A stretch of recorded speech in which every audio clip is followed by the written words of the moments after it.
밤에 이렇게 나오신 성도님들에게 하나님께서 말씀으로 또 기도할 때 기도 가운데 응답과 성령의 역사로 함께해 주시기를 먼저 주님의 이름으로 축복합니다.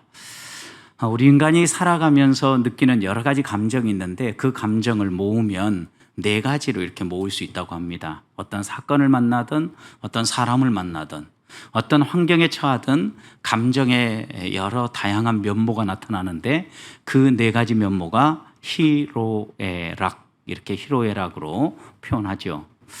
여러분, 이 가운데 기쁨은요, 우리 그리스도인들의 삶을 표현하는 매우 중요한 감정적 특징 가운데 하나입니다.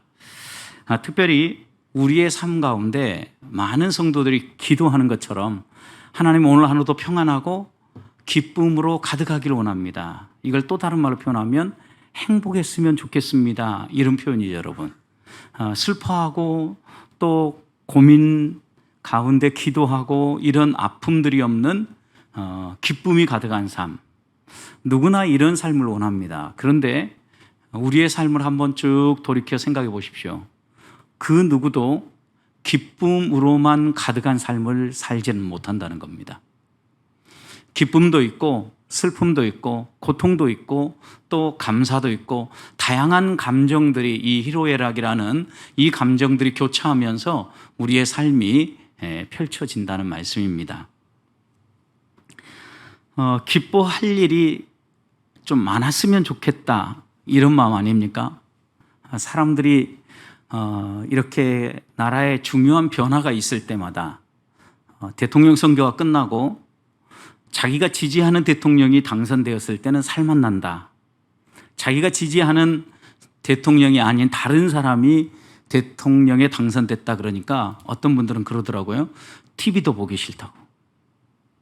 그러니까 사람들이 이렇게 동일한 하나의 일이 똑같이 우리나라에 벌어졌음에도 불구하고 어떤 사람은 막 신나고 어떤 사람은 정말 꼴도 보기 싫다, 이렇게 반응을 하는 경우도 있다는 거예요. 이처럼 우리의 인간의 감정은요, 천차만별일 뿐만 아니라 우리가 원하는 것은 행복한 삶, 기쁨만 가득한 삶인데 어디에도 그런 삶이 없다는 겁니다.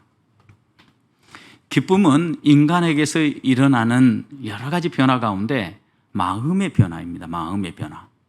마음의 즐거움을 기쁨이라 그러고 반가운 마음이 든다 그러면 기쁨이 있다. 이제 사람을 만났는데 보고 싶어서 반가운 마음이 들면 내 마음에 기쁨이 있구나, 이렇게 생각을 해야 되고요. 보았는데 저게 왜 또 왔지? 이러면은요, 반가움이 아니라 기쁨이 없는 거예요, 그 사람에 대해서는. 그러니까 우리 안에 이런 반가움이 있다라는 것은 기쁨이 있다라는 의미입니다. 그래서 한국어 사전은 기쁨에 대해서 이렇게 얘기했습니다. 마음의 즐거운 기쁜 느낌, 반가움, 이렇게 정의할 수 있다라고 이렇게 정의를 했는데요. 성경에서도 기쁨을 묘사하는 단어, 특별히 오늘 데살로니가전서에서 기쁨을 묘사하는 단어는 카라라는 단어인데요. 이 단어는요, 하나님의 성품, 하나님의 속성을 묘사하는, 그러니까 기쁨이 우리가 만들어내고 우리의 환경에 의해서 솟아나는 것 같지만 기쁨이 하나님으로부터 흘러나온다는 것을 성경은요, 한결같이 이야기하고 있다는 거예요. 왜냐하면 기쁨 자체가 하나님의 성품이고 하나님의 속성이기 때문에요, 하나님으로부터 흘러나오는 그 기쁨이 우리 안에 있을 때 상황과 환경이 어떠하든지 간에 기뻐하고 즐거워할 수 있다는 거예요. 기쁨의 신학자라고 불리는 존 파이퍼라는 목사님은요, 기쁨에 대해서 이렇게 얘기했어요. 기쁨이란 하나님만이 채워주실 수 있는 인간의 가장 근본적일 뿐만 아니라 영구적인 행복이다 그랬어요. 하나님만이 채워줄 수 있는 행복인데 근본적이고 가장 기초가 되어지고 가장 영구한, 오랫동안 유지될, 하나님 나라 가서도 하나님을 만나 뵈는 즐거움이 있다 그러죠, 여러분. 그래서 이 기쁨은요, 어떻게 보면 영구한 것이다, 이렇게 이야기를 합니다. 한 주간 여러분 생활을 돌아보니까 어떻습니까? 하나님이 주시는 이런 기쁨이 있으셨습니까? 아니면 한 주간 지나가는 동안도 막 짜증나는 일들 혹시 없으셨습니까? 저도 운전하고 다녀올 일이 있어서 이렇게 자주 운전할 때 꼭 이 기쁨이 잘 깨집니다. 위험한 운전자들을 만났을 때 그 위험한 운전자로 인하여서 평화가 깨지고 갑자기 마음속에 막 그 사람에 대한 반가움이 아니라 짜증스러움이 막 솟아나죠. 기쁨이 깨어지는 증거들입니다. 우리 안에 이것만이 아니라 가정 안에서도 아주 사소한 의견 충돌로 평화로웠던 마음이 요동치기 시작하고 반가웠던 마음이 보기 싫은 마음으로 변화되어지죠. 이런 것만 보아도 금세 우리의 삶에 이런 기쁨이 사라지는 걸 느껴져요. 그런데 여러분, 이런 일들이 펼쳐져도 항상 하나님을 묵상하고 하나님으로부터 흘러나오는 그 기쁨을 가지고 살아가는 사람은요, 이런 여러 가지 요동치는 환경에서도 불평과 짜증보다는 하나님을 신뢰하며 인내하면서 하나님을 의지하는 마음들을 가질 수 있어요. 이런 하나님을 의지하고 인내하는 마음 가운데 하나님으로부터 흘러나오는 기쁨이 우리의 삶의 환경까지도 지배하고 살아갈 수 있는 힘을 준다는 겁니다. 여러분, 포로 생활에서 돌아온 이스라엘 백성들을 생각해 보십시오. 이 이스라엘 백성들이 포로에서 돌아와 보니까 예루살렘 성전도 사라지고 예루살렘 성이 완전히 그냥 쑥대밭이 되어서 사람 살 곳이 아니라는 생각이 들었어요. 여러분 생각해 보십시오. 바벨론에 사로잡혀 가서 그 번성하고 있는 나라에 곳곳에서 살아가고 있는 그들의 눈에는 화려한 문화들을 보았을 텐데 포로 귀환에서 돌아와서 보니까 예루살렘은 완전히 망해 있는 곳이지 않습니까? 그러니 그들의 눈에 얼마나 초라해 보였겠습니까?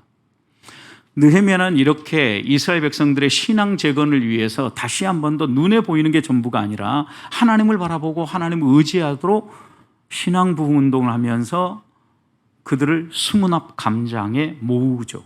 그리고 나서 했던 게 무엇입니까? 하나님의 말씀을 계속 들려줍니다. 왜요? 하나님 말씀 속에 하나님의 생각이 담겨져 있고 하나님의 뜻이 품어 나오기 때문입니다. 하나님의 말씀을 아침부터 저녁까지 계속 읽습니다. 쉬지 않고. 낭독에서 외칠 때 백성들의 마음이 움직이기 시작하죠. 그래서 그들에게 첫 번째 나타났던 반응은요, 자신들의 모습을 보면서 하나님 앞에서 엉엉 울기 시작합니다. 그 눈물이 회개의 눈물이었을 수도 있고, 우리가 정말 잘 못 살아서 우리 조상들이 하나님 앞에 죄를 지어서 우리가 이런 어려움 가운데 빠졌구나. 그래도 이렇게 포로에서 돌아와서 다시 재건할 기회를 주시니 감사하다. 이런 마음들이 교차했을 거예요. 그래서 수문학 광장에서 하나님의 말씀을 들을 때 엉엉 울어요. 그때 느헤미야가 엉엉 울고 있는 사람들에게 당부하죠. 오늘은 성일이다. 그러니 기름진 걸 먹어라. 그리고 하나님이 주시는 그 기쁨 가운데 살아라 라고 얘기하면서 느헤미야 8장 10절 마지막에 보면 뭐라고 얘기하냐면요, 하나님을 기뻐하는 것이 우리의 힘이다 이래요. 지금 가만히 자신들의 삶을 돌아보고 하나님의 말씀에 비추어서 내 삶을 돌아보니까 하나님을 온전히 붙잡지 못하고 실패하고 또 이렇게 포로로 잡혀갔다가 초라하게 돌아온 그런 모습들을 볼 때 마음에 여러 가지 회한의 눈물들이 흘러나왔을 텐데, 회한의 눈물보다 더 중요한 것은 하나님께로부터 나오는 그 기쁨을 가지고 우리의 삶을 계획하고 펼치고 살아가라고 느헤미야는 당부한 것입니다. 바울도 자신이 결혼도 하지 아니하고 복음을 전하기 위해서 부단히 정말 어떻게 보면 분주하게 다녔죠. 힘써 다니면서 애쓴 그 삶을, 무엇 때문에 내가 이렇게 살았는지를 그는 데살로니가전서 2장 4절에서 이렇게 고백합니다. 오직이라고 그랬어요. 오직. 우리의 마음을 감찰하시는 하나님을 기쁘시게 하려 합니다. 다른 데 목적이 있었던 게 아니고 내가 모든 걸 집중해가지고 이렇게 하는 것은 우리의 마음, 그러니까 겉으로만 하하 웃는 이런 거칠의 웃음, 기쁨이 아니라 마음을 감찰하시는 하나님 앞에서 하나님을 기쁘시게 하기 위해서 나는 이 모든 것들을 헌신하고 집중하고 뛰어달리고 있다라고 고백을 하는 겁니다. 오늘 읽은 12절 말씀도 보십시오. 이는 너희를 부르사 자기 나라와 영광에 이르게 하시는 하나님께 합당히 행하게 하려 함이라. 여러분, 우리를 불러서 하나님 나라에 들어가게 하고 하나님의 영광이 무엇인가를 누리게 하시는 그 하나님께 합당하게 행하게 하려 합니다. 여기 하나님께 합당하게 행한다는 말의 의미가 뭐겠습니까, 여러분? 하나님의 격에 어울리게 행동한다, 이런 의미죠. 여러분, 하나님 마음에 맞게 행한다라는 거예요. 그 얘기는 뭐예요? 하나님이 우리를 볼 때, 우리의 삶을 볼 때 반갑게 맞이할 수 있도록 살아간다. 하나님을 기쁘시게 하는 삶을 살아간다, 이런 의미예요, 여기 지금 이 12절의 마지막의 표현이. 그래서 오늘 우리가 어떻게 할 때 하나님을 기쁘시게 할 수 있겠는가? 우리의 삶이 하나님의 마음에 딱 들어맞는, 하나님 마음에 합당한 삶을 살 수 있겠느냐는 거죠. 여러분, 한 주간을 살아오면서도 우리는 결국 이것을 위해서 한 주간 막 달려왔잖아요. 근데 한 주를 어느 정도 마감하는 이 금요일 저녁에 기도하기 위해서 한 주 우리의 삶을 돌아볼 때, 야, 정말 하나님 마음에 합당하게, 하나님 마음에 맞게 살았다. 하나님을 기쁘시게 하는 삶을 살았다. 이렇게 고백하실 수 있습니까?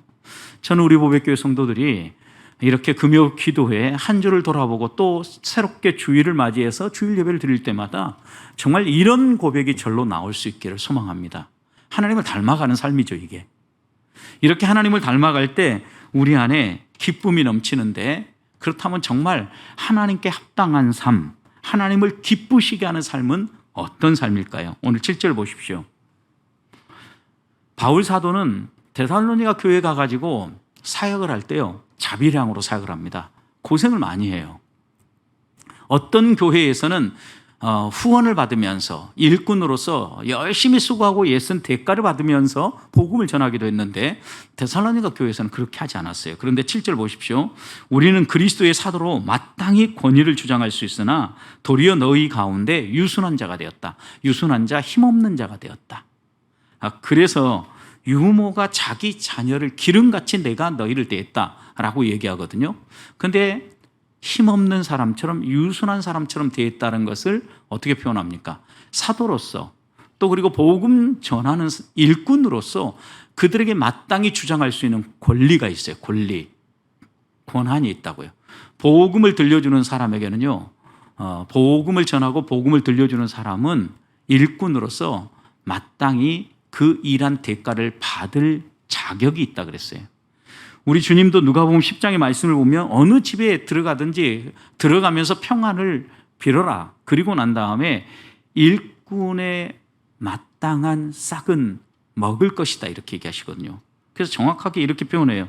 일꾼이 그 싹을 받는 것은 마땅한 일이다.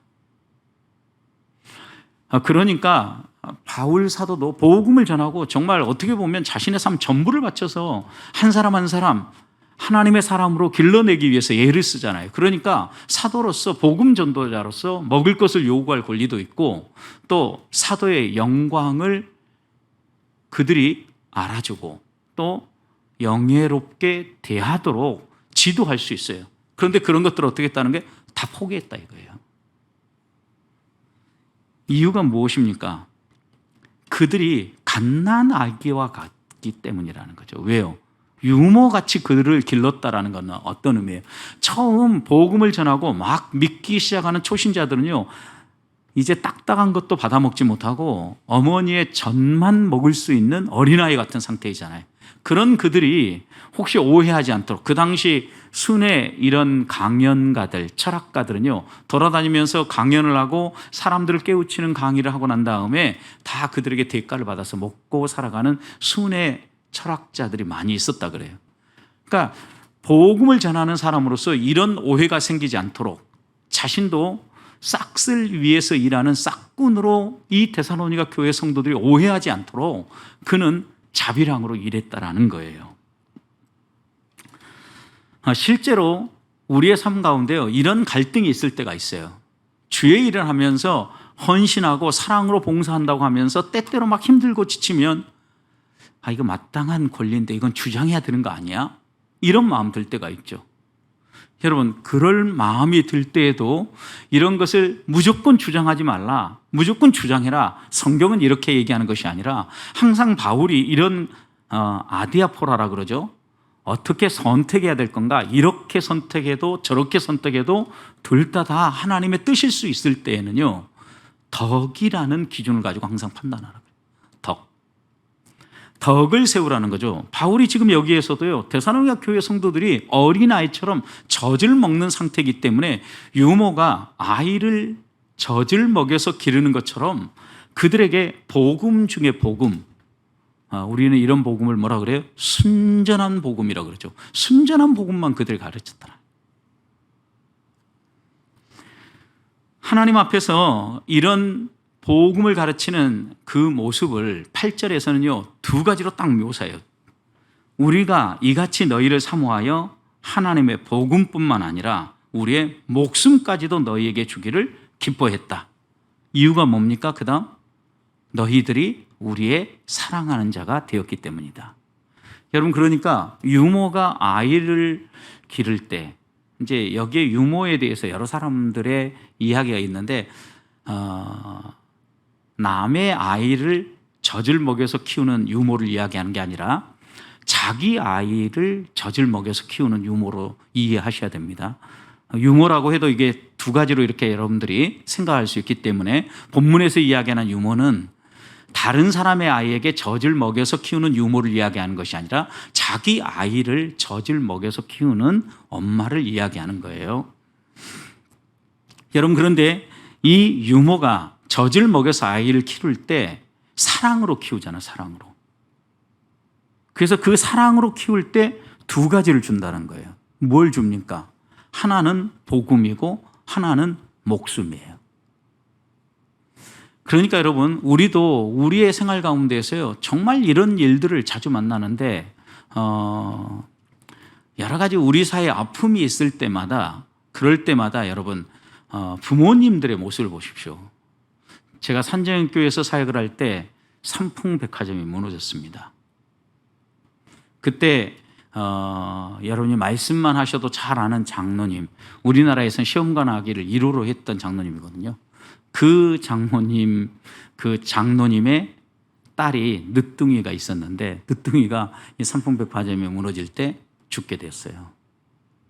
그런데 그 아이가 죽은 현장을 발굴했는데, 외할머니와 함께 백화점에 갔는데 외할머니가 이 아이를 꼭 안고 있는 모습. 여러분, 어머니가 아니죠, 유모가 아니어도 본능적으로 사랑하는 사람을 보호하고자 하는 이런 마음들이 있는 거죠. 무엇까지 바쳐서? 목숨까지 바쳐서. 여러분, 그래서 때때로 갓난 아이들이 재해 가운데 생명을 유지하고 자기 부모는 세상을 떠나가는 이런 뉴스들이 자주 있잖아요. 목숨까지 주기를 기뻐했다. 바울의 표현이잖아요, 이게. 바울이 복음을 주는 이유가 무엇입니까, 여러분? 데살로니가 교회 성도들이 지옥에 가지 아니하고 멸망당할 사람으로 살아가지 아니하고 영생의 복락을 누리며 하나님의 사람으로 살아가도록 복음을 전한 거예요. 여러분, 사랑하면요, 복음을 전하게 돼 있어요. 남서울교회에서 사역을 할 때 장로님이 좀 아침 이른 시간, 새벽은 좀 지나고 났는데 아침 시간에 전화를 하셨어요. 막 다급한 목소리로 어제 간밤에 어머니가 돌아가실 뻔했다라는 거예요. 응급실에 가가지고 겨우 어머님 생명이 돌아왔다는 거예요. 그리고 난 다음에 이 장로님 제일 먼저 저한테 요구한 게 뭐였냐면, 목사님 빨리 갑시다. 뭐하러? 복음 전하러 가죠. 저는 어머님이 좀 더 길게 사실 거라고 생각했는데 이렇게 갑자기 하나님이 데려가려고 움직이시는 걸 보니까 빨리 가서 복음을 전해요. 근데 가서 뵈니까요, 어머님이 완전히 살아나셨더라고요. 썽썽하셔요. 제가 가서 보니까, 왜냐하면 제가 복음 전하는데 하실 말씀 다 하시더라고요. 그날 하여튼 이 어머님은요, 복음을 받아들이고 믿게 됐어요. 저는 그 장면을 보면서 어떤 느낌이 들었냐면, 어머니를 사랑하니까 이러다가는 어머님을 죽게로 인도하지 못하고 세상 떠나보낼 수 있겠구나. 여러분, 사랑하면은요, 천국의 복음, 영생의 복락을 반드시 전하게 돼 있어요. 체면치레하지 않아요. 이른 시간임에도 불구하고 그쪽 그 반포에 사는 사람들은 상당히 예의를 중요하게 생각하는 사람들이에요. 이른 아침 전화 잘 안 합니다. 특별한 일 아니면. 죽을 일도 아닌데 그렇게 막 빠른 시간에 전화해서 가서 복음 전하자고 하는 것은요, 왜요? 사랑하기 때문이에요. 염치가 중요한 게 아니고 예의가 중요한 게 아니에요. 사랑하면 복음을 주고자 하는 마음이 이렇게 불타오르게 돼 있어요. 또 하나는요, 바울이 고백하는 것처럼 목숨까지도 아끼지 않고 내어준다는 거예요. 사랑하는 사람을 위해서는. 여러분, 여기서 우리들이 배우는 교훈이 무엇입니까? 바울은 오늘 우리들에게 하나님을 기쁘시게 하는 삶은 어떤 삶이라고 이야기합니까? 사랑으로 모든 걸 행하라는 거예요. 여러분, 우리 안에 사랑이 있으면요, 죽어가는 사람들에게 복음을 나누게 되어 있고, 죽어가는 사람들에게요, 내 생명을 들여서라도 살려낸다라는 거예요. 그러면서 바울이 이야기하는 게, 여러분, 사랑하는데 나 이런 사람이야, 내 권리 주장하고 내 이런 사람이니까 나 이렇게 대접해줘, 이렇게 이야기하지 않는다라는 거죠. 젖을 먹이는 엄마가 아이에게 어떻게 젖을 먹입니까? 여러분, 아이에게 젖을 먹일 때에는요, 엄마의 몸가짐만 달라지는 게 아니라요, 먹는 것도 달라져요. 왜요? 엄마가 먹으면 먹은 것이 그대로 아이에게 간다라는 걸 알기 때문에요, 몸가짐뿐만 아니라 먹는 것까지도 가려서 아이에게 먹이지 않습니까? 왜요? 사랑하니까 그런 거예요. 하나님을 기쁘시게 하는 삶의 첫 번째는 이렇게 모든 사람을 사랑으로 대하는 거예요. 교회 안에서도요, 내가 사랑으로 대할 수 있는 사람이 있는 반면에 어떤 사람을 보면 정말 사랑이 안 나오는 사람들이 있어요. 좀 피곤하게 만들고 오히려 막 불편하게 만드는 이런 사람들이 있어요. 반드시 있습니다. 여러분, 없다고 하면 이상한 거예요. 있는데 그런 사람들을 어떻게 대하느냐가 중요해요. 우리가 그리스도인이라고 하면 이런 사람들까지도 사랑으로 대하라는 거죠. 데살로니가 교회 생각해 봐요. 바울에게 좋은 사람만 있었겠습니까? 주의 재림이 온다니까 그 말 한마디 딱 붙잡고 어떻게 합니까? 교회에 딱 붙어가지고 일은 하지 않고 헌금되어진 것 가지고 먹고 놀면서 나는 하나님 재림하시기를, 주님 재림하시기만 기다린다, 이런 사람들이 있었다고요. 바울이 오죽하면은 이 데살로니가 교회에 일하기 싫거든 먹지도 말라는 이런 말을 했겠어요. 분명히 이런 사람은요, 바울이 볼 때 마음에 정말 짐을 주는 사람이었을 거라고요. 그런데 바울은 그들을 향해서 짐을 준다라고 이야기하지 않고 유모처럼 복음을 주고 사랑을 주고 목숨을 준다라고 이야기하지 않습니까? 이게 어떤 삶이에요? 하나님을 기쁘시게 하는 삶입니다. 저는 이 밤 우리가 다시 한 번 더 이런 하나님을 기쁘시게 하는 삶이 나에게 있는가 돌아보면서, 하나님, 저도 모든 일을 사랑으로 대함으로 하나님을 기쁘시게 하는 사람 되고 싶습니다. 이 밤 기도하며 나아가십시다. 두 번째, 9절 말씀을 보면 하나님을 기쁘시게 하는 두 번째 삶은요, 우리가 섬기는 사람들의 마음에 새겨지는 사역을 하는 거예요. 9절 보십시오. 형제들아, 우리의 수고와 애쓴 것을 너희가 기억하리니 너희 아무에게도 폐해를 끼치지 아니하려고 밤낮으로 일하면서 너희에게 하나님의 복음을 전했다라고 얘기하죠. 여러분, 그런데 하나님을 기쁘시게 하는 일은요, 다른 사람에게 폐해를 끼치는 일이 아니에요. 그리고 다른 사람에게 폐해를 끼치지 않는 삶은요, 어떻게 나타나느냐? 9절 앞부분 보면 수고와 애씀으로 나타나요. 수고와 애씀으로 나타나는데, 그것을 내가 이렇게 수고해서 내가 이렇게 고생했어라고 생색내고 강조해서 상대방이 알아주는 것이 아니라 진심으로 사랑하는 마음으로 수고하고 애쓰면 그들의 마음속에 어떻게 돼요? 기억된다라고. 기억된다. 그러니까 하나님을 기쁘시게 하는 삶은요, 그 섬김이 생색냄이 아니고 마음에 오래 남는 여운이 있는 섬김을 하는 삶이에요. 마음에 새겨지는 삶이라고요. 그래서 첫 번째가 수고하고 애씀이 반드시 따라와야 돼요. 사랑에는 수고가 있는 것처럼요, 수고와 애씀이 없이는요, 마음에 감동이 없어요. 그럼 교회 안에 섬김, 교회 안에서 어떤 일들을 해보세요. 같이 그냥 모양되기 비슷하게 해가지고는 감동이 없어요.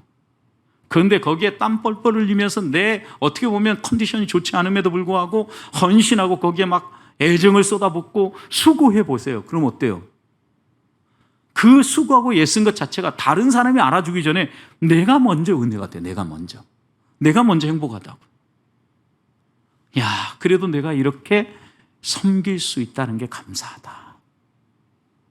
하나님 앞에 이런 마음들이 살아나는 거죠, 여러분. 바울은요, 복음을 전할 때 이런 마음으로 전했기 때문에 그가 복음 전하는 것을 회고하면서 고린도후서 11장 27절에서 이렇게 보고했어요. 또 수고하고 애쓰며 여러 번 자지 못하고 줄이며 목마르고 여러 번 굶고 춥고 헐벗었노라. 여러분, 바울이 복음 전하는 이 전도 선교 여행이요, 쉽지 않은 길이었다라는 거예요. 밤잠 설치는 것이 비일비재했고, 추위 가운데 덜덜덜 떠는 일이 비일비재했고, 그 다음에 굶주리는 날들이 하루 이틀이 아니었다라는 거죠. 이렇게 수고하고 애쓰며 나아가서 복음을 전하고 섬기니까 그것이 섬김을 받은 사람들의 마음속에 새겨진 거예요. 이게 하나님이 기뻐하시는 일이라고요. 근데 우리는 우리가 챙길 거 다 챙기고 우리 누릴 거 다 누리면서 섬기려고 하니까 하나님을 기쁘시게 하는 것이 아니라 내 이름을 적당히 드러내고 하나님의 영광도 살짝 나타내는 이런 삶을 살라고 하는 거예요. 성경은 어디에도요, 양다리 걸치라고 이야기하잖아요. 하나님의 영광을 찬탈하는 것은요, 사탄이 하는 일이에요, 여러분. 놓치지 말아야 돼요. 자꾸 우리의 마음속에 이런 마음이 요만큼이라도 들기 시작하면요, 사단이 나를 부추기는구나, 빨리 알아차려야 돼. 그래야 우리들이 신앙적으로 흔들리지 않고 믿음의 길을 걸어갈 수 있거든요. 그래서 바울은요, 이렇게 수고하고 애쓰는 모습을 10절에서요 다시 표현할 때 세 가지로 묘사합니다. 우리가 너희 믿는 자를 향하여서 어떻게 거룩하게 행했는지, 어떻게 옳게 행했는지, 어떻게 흠없이 행했는지 세 가지 이야기하죠. 여기 보면 거룩하게 행했다. 여러분, 거룩은요, 하나님 앞에서의 거룩함이에요. 그러니까 하나님이 지금 이것을 보고 있다라고 생각하면서 데살로니가 교회를 섬길 때 하나님 앞에서 거룩하게 성도들을 섬겼다라는 거예요.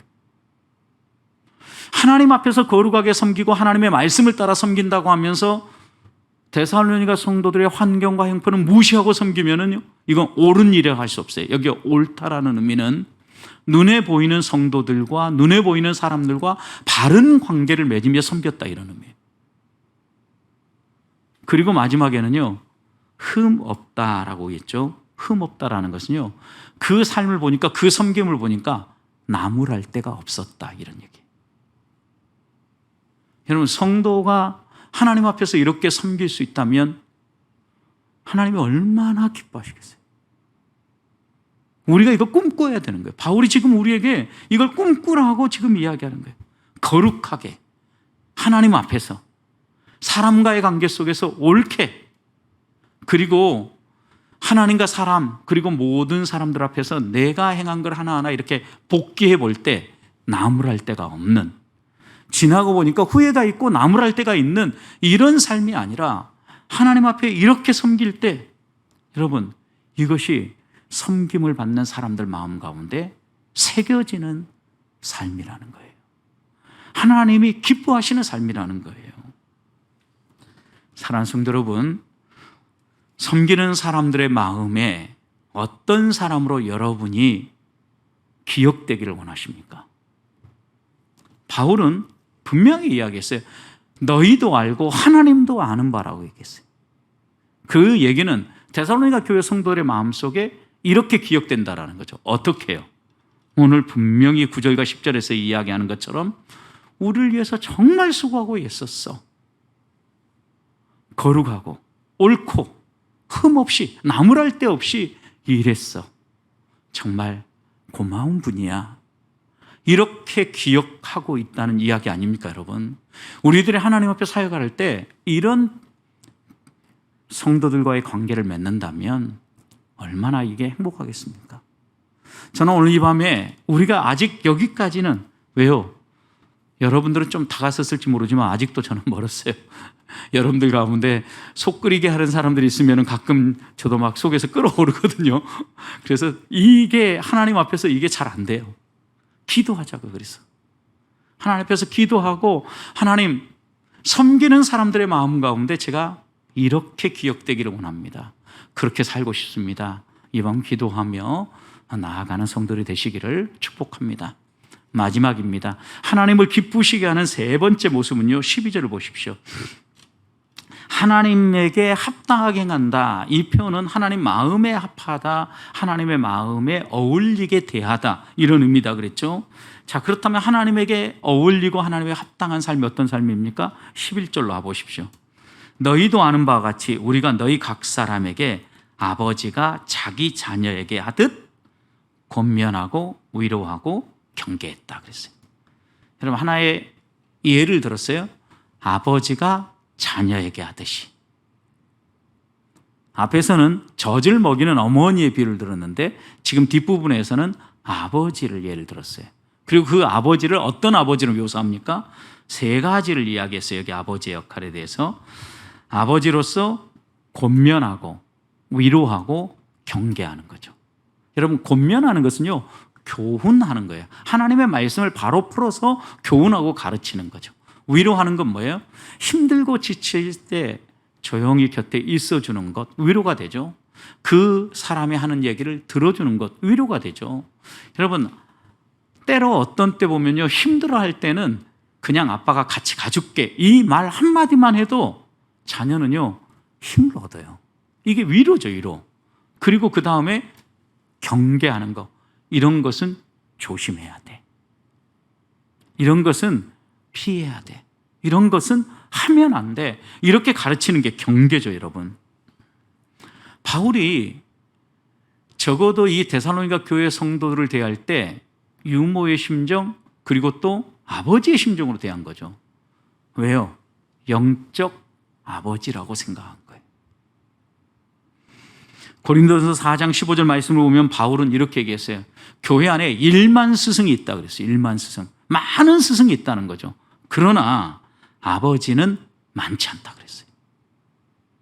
이 말씀을 통해서 바울이 우리에게 교훈하려고 하는 건 뭐예요? 스승 되지 말고 뭐가 되라고 얘기하는 게 아버지가 되라고 이야기하는 거예요. 가르치려고 하지 말고 아버지로서 권면하고 위로하고 경계하라고 이야기하는 거죠. 그래서 성도들과의 관계 속에서 무조건 아버지니까 무조건 다 받아줘라, 이 얘기가 아니에요. 권면하고 가르칠 건 가르쳐야 되고요. 조용히 위로하고 곁에 있어줘야 될 때는 있어줘야 되고요. 그 다음에 이런 것은 하면 안 된다라는 것은요, 바르게 가르쳐 주어야 되는 거죠. 칼빈은 이 구절을 주석하면서 이렇게 얘기했어요. 엄밀히 말하면 우리의 육체의 아버지든 영적인 아버지는 하나님 한 분뿐이다 그랬어요.